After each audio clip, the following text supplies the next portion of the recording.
The sound of crystal clinking against a silver fork silenced the chatter of the reception hall. My father, Robert, a man who treated fatherhood like a corporate hierarchy where I was permanently stuck in the mailroom, stood beaming at the head table. He raised his champagne glass high, his eyes locked adoringly on his new stepdaughter, Chloe. She was the family's golden child, a bright-eyed 22-year-old whose recent acceptance into an entry-level NSA internship had been the only topic of conversation for months. To Chloe, he announced, his voice booming with a pride I had never once heard directed at me. The future of this family. The brilliant mind I never had. The room erupted in polite, enthusiastic applause, and I just sat there in the back, swirling the melting ice in my water glass. I felt that familiar dull ache in my chest, the heavy, tired weight of being invisible in a room full of people who are supposed to love you. But as the applause began to die down, the atmosphere in the room shifted. It snapped, really. I looked up to find Chloe staring directly across the floral centerpiece at me. She wasn't looking at me with her usual pity or the mild annoyance of a rising star forced to sit with the help. She looked terrified. Her jaw went slack and her eyes widened as if she were seeing a ghost. The champagne flute she was holding slipped through her fingers.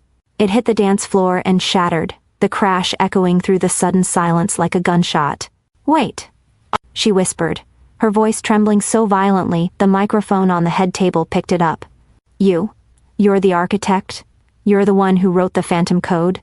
My father chuckled, a nervous rattling sound that tried to dismiss the tension. He put a hand on Chloe's shoulder, trying to guide her back to the script. "Don't be silly, sweetie. You know Lena. She fixes routers at the community college." Chloe ignored him completely, pushing back her chair with a screech of metal on wood. "No," she shrieked, pointing a shaking finger at me. "That's the ghost key signature on the server log. I studied your case files at the academy. You're the one who wrote the phantom code." The silence that followed was heavy enough to crush bone. My father looked from her to me, his face contorted in confusion. But to understand why his world was currently crumbling into dust, we have to go back 3 weeks. We have to go back to the moment he decided that my worth was measured solely by my utility. I was sitting in his study, the smell of his expensive leather chair filling the room, when he tossed a crumpled list of vendors onto my lap. "I need you to handle the projector and the playlist for the reception," he said, not even looking up from his ledger. "And make sure the Wi-Fi works this time. That's all you're really good for with that little computer hobby of yours." I looked at the list, and I felt a cold steel resolve settle in my stomach. He didn't ask if I had time. He didn't ask about my life.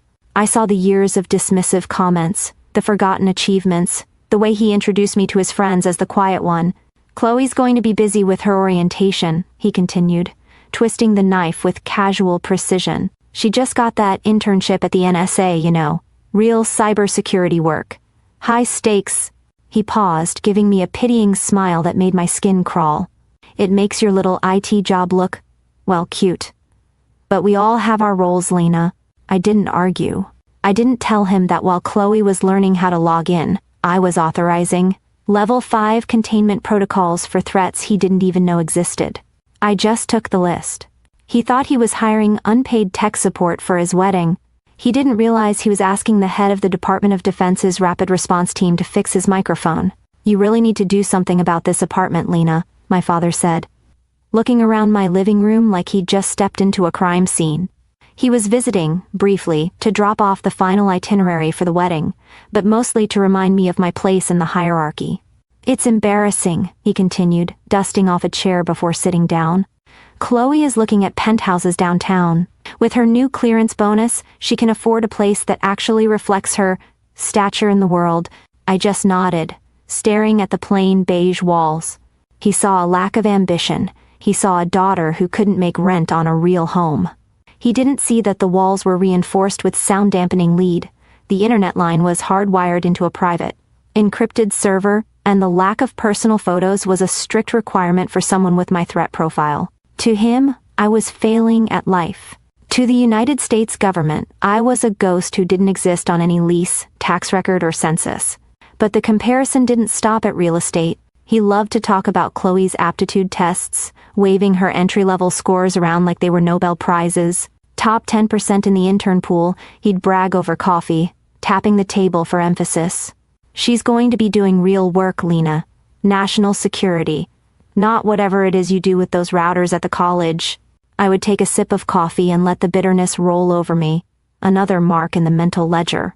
He was so proud of her confidential level clearance, the kind they give to janitors at the Pentagon. He had no idea that I held a TSCI clearance, top secret sensitive compartmented information. While he was celebrating her passing a background check, I was authorizing 0-day patches to plug leaks that could sink aircraft carriers. My reality was a world he couldn't even conceive of. Every morning, I didn't drive to a community college. I drove to a windowless facility 5 levels underground. My colleagues didn't ask me to fix their printers. They asked me for kill codes. I am a Tier -1 cyber warfare architect. My job isn't to keep systems running, it's to hunt the state-sponsored hackers trying to burn them down. In that concrete bunker, nobody called me Lena, and nobody called me a disappointment. They called me Wraith. It was a call sign earned after I dismantled a Russian botnet in under 40 minutes without leaving a digital footprint. To my father, I was the girl who couldn't figure out a career path. To the intelligence community, I was the apex predator in the digital ecosystem. The irony of living these two lives reached a fever pitch at dinner just a few nights before the wedding. We were at an Italian place, Dad's favorite, and Chloe was venting about her new internship. She looked exhausted, picking at her pasta. "It's this legacy code," she complained, her voice tight with genuine frustration. "We're analyzing these old threat signatures in the sandbox, and there's this one hacker. They call him Wraith." I stopped chewing. My heart hammered a single hard rhythm against my ribs, but I kept my face completely blank. Chloe continued, shaking her head. "His algorithms are impossible. It's like looking at a black hole. The seniors say his encryption is uncrackable." My father laughed, that booming, dismissive sound that always made me feel 6 years old again. He gestured to me with his fork, a piece of calamari dangling from the end.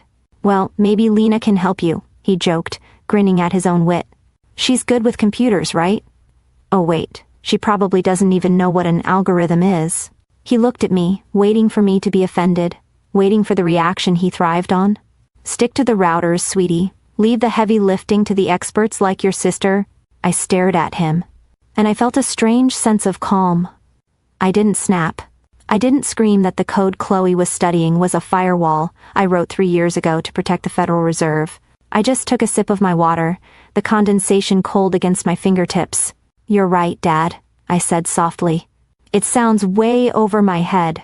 But under the table, my hand was resting on my thigh, right next to a device he had never noticed. It wasn't my personal cell. It was a heavy, matte black unit, biometrically locked to my thumbprint. It was the black phone, a direct line to the National Command Authority. For the last 48 hours, it had been vibrating with silent alerts. Chatter on the dark web was spiking. A massive, coordinated cyber attack was brewing against the eastern seaboard, power grid, and I was the lead architect on the defense team. While they ate their pasta and played their little status games, I was calculating response times and waiting for the inevitable call that the world was ending. My father measured success by how loud you could brag. He had no idea that in my line of work, if people know your name, you've already failed. I was a ghost, and ghosts don't brag. I almost threw the invitation in the trash. For a moment, I considered faking a frantic work emergency or a quarantine-level illness just to avoid walking into that church. But then I realized that staying away would look like I cared. And I didn't want them to think they still had that kind of power over me. So, I made a choice.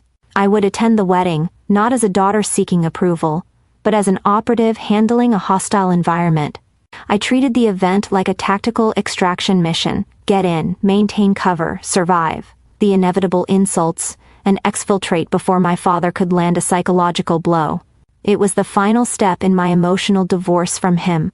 Underneath the layers of navy chiffon my stepmother had forced me to wear, I strapped the black phone to my thigh.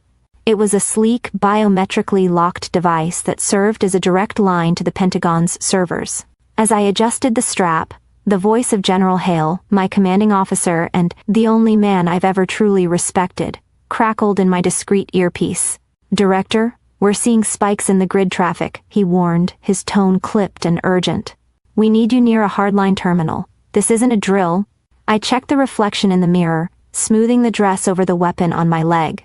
"I can execute the kill switch remotely if I have to, General," I whispered. "Just keep the channel open." The rehearsal dinner that night was a masterclass in dysfunction. Chloe was huddled in the corner of the banquet hall, sobbing over her laptop. She was panicked about a final exam project for her internship, a logic puzzle she claimed was impossible to solve. My father, naturally, found a way to make her failure my fault. "Lena, stop hovering," he snapped at me from across the room, even though I was standing 20 feet away. "You're distracting her. Can't you just make yourself scarce? Chloe is trying to do something important." I walked away without a word, but the ledger in my mind added another entry. He protected her incompetence while punishing my existence. When Chloe ran to the bathroom to wash her face, I walked past her abandoned table. I glanced at the screen, and I almost laughed. It was a simulation. My simulation. I had written that specific training module for the NSA recruitment drive last year to weed out the weak candidates. The loop she was stuck in had a simple backdoor I designed myself. Without thinking, I leaned over and typed a single line of code, fixing the error instantly. I didn't do it for praise. I didn't do it to help her. I did it because seeing my own code broken was annoying me. I sat there, listening to my father explain to his guests how I failed to launch. While in my pocket, I held the encryption keys to the entire U.S. banking sector. The reception speeches were dragging on, a monotonous parade of forced compliments and clinking glasses when the sound started. It began as a low hum, the vibration of 100 cell phones on tables simultaneously, and then erupted into a cacophony of screeching emergency broadcast alerts. The noise was deafening, a discordant symphony of panic that cut through the celebration like a knife. Before anyone could reach for their devices to check the news, the crystal chandeliers overhead flickered once, twice, and then died completely. The room plunged into absolute darkness, save for the eerie, strobing blue light of smartphone screens illuminating terrified faces. Someone screamed near the buffet. The emergency exit signs didn't even flicker on. The backup generators had failed. This wasn't a storm. This was a hard kill. "Chloe." My father's voice tore through the confusion, frantic and demanding. He was fumbling in the dark, turning instinctively toward his golden child. "Chloe, check your portal, tell us what's happening. You're the expert. Fix this." I watched the silhouette of my stepsister huddled over her phone, her face bathed in the pale glow of her screen. She wasn't typing furiously like the hackers in the movies. She was trembling. I can't," she sobbed, her voice cracking under the weight of an expectation she was never qualified to carry. "I'm locked out, Dad. The network is down. I'm just an intern. I don't have access to the grid." My father looked around wildly, useless and angry, his narrative of familial superiority collapsing in the dark. But while he was screaming at a 22-year-old to fix a national crisis, my thigh began to vibrate. It was a specific pattern, 3 short, 1 long, the override signal. I didn't hesitate. I didn't ask for permission. I stood up, kicking the heavy chair back, and the movement was so sharp, so deliberate, that the guests near me fell silent. I reached under the table and unclipped the black phone. As I brought it up, the biometric scanner washed my face in a harsh red light, unlocking the interface instantly. In that moment, the meek daughter who fixed routers vanished. I wasn't Lena anymore. I was the asset they called when diplomacy failed. "This is Wraith," I said, my voice cutting through the murmurs with a command authority that froze the room. I wasn't shouting, but the steel in my tone carried to the back wall. "Authorization Alpha 9 Zulu. Initiate Operation Black Fog. Override local substations and reroute the grid to the backup servers. Execute immediately." I tapped the screen once. For 3 seconds, there was nothing but the terrified breathing of 200 guests. Then, with a mechanical thrum that vibrated the floorboards, the power surged back. The chandeliers blazed to life, blindingly bright. The music system rebooted with a pop. The emergency broadcast silence ceased. I stood there, the only person not blinking, staring at the readout on my phone as the code cascaded green. Across the table, Chloe was staring at me. Her mouth was open, her eyes darting from my phone to my face. She recognized the voice commands. She recognized the protocol. And most terrifyingly for her, she recognized the call sign. "Wait," she whispered, the realization hitting her like a physical blow. You're Wraith?" My father, blinking in the sudden light, tried to scramble back to regain control of the situation. He saw me standing there with a piece of tech he didn't recognize, and his instinct was to belittle. "Sit down, Lena," he barked, smoothing his suit jacket. "Stop playing games on your phone. This is a serious situation. We don't have time for your Dad, shut up," Chloe screamed, the sheer volume of her voice shocking him into silence. She pointed at me, her hand shaking violently. "She just saved the grid, don't you get it? She just authorized a level 5 override. That's the highest clearance that exists. She's not IT support. She's the architect." Before he could respond, my phone projected a holographic seal into the air, the Department of Defense emblem, rotating slowly in high-definition blue light. A gruff, familiar voice boomed from the speakerphone, echoing through the silent wedding hall. "Director, the grid is stable," General Hale said, his voice crisp and professional. "We tracked the intrusion to a server farm in Eastern Europe. Good work on the reroute. We have a chopper inbound to your location for extraction. ETA 2 minutes. I tapped the screen to end the call and looked up. The silence in the room was absolute. My father looked at me like I was a stranger. For the first time in his life, he was right. The daughter he bullied didn't exist. He was looking at the director. The silence in the wedding hall was shattered by a new sound. A rhythmic, thumping vibration that rattled the stained glass windows in their frames. It wasn't the bass from the DJ's speakers, it was the unmistakable heavy chop of rotor blades cutting through the evening air. The guests, who had been staring at me in stunned silence just moments before, rushed to the floor-to-ceiling windows overlooking the manicured golf course. Down on the fairway, the grass was being flattened by the wash of a matte black Sikorsky helicopter, its navigation lights cutting through the gloom like predatory eyes. It wasn't a rescue chopper, it was a tactical extraction unit, the kind usually reserved for heads of state or high-value assets in hostile territory. And for the first time in my life, that asset was me. I clipped the black phone back onto my belt, the weight of it feeling more grounding than any anchor. I didn't look at the guests. I didn't look at the ruined cake or the terrified caterers. I looked at my father. He was standing there, pale and sweating, his eyes darting between the military aircraft, landing on his deposit and the daughter he had spent 2 decades minimizing.